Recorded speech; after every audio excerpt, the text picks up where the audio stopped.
Video çəkəm. Ya Allah'ın adı. Canan müəllim, 2 dəqiqə gözür istəyirəm olar. Bizim Xəzri Kubokumuz oldu. Kesin şanlar ora.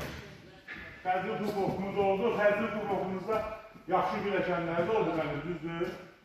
Böyle hanıqların şeyi, əski. Bir də yaxşı güləşənlərimiz oldu. Əski. Bir dənə bugün yarışda olan bütün uşaqları almış deyəməm miyiz? Bugün birinci yerə çıxır. Bizdə zalımız söz vermişdi ki, birinci yerə çıxana 30 manat pul verəcək. Buyur bir, bu sənin 30 manatın. Əsma ikinci yerə çıxır, ikinci yer üçün 15 manat söz vermişdi. Qaldı 2 dənə amilimiz. Bu günlərdə əl sahibinin güləşi xoşuma gəlir. Ona görə ona bir dənə qara kəmər təmiz güzün ol. Qara kəmərini görənlər. Bir dənə bağlıqlı güləşməyi çox xoşuma gəlir. O gözəl bir şey tutulursun, vaqıfa da bir dənə gözəl kinalı edir.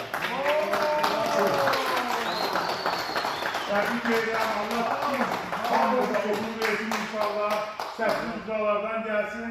O gün olsun elə özünüzün də adınızı, valideynlərinizin də adını, zalınızın da adını yüksələrək. Allah sizi qorusun.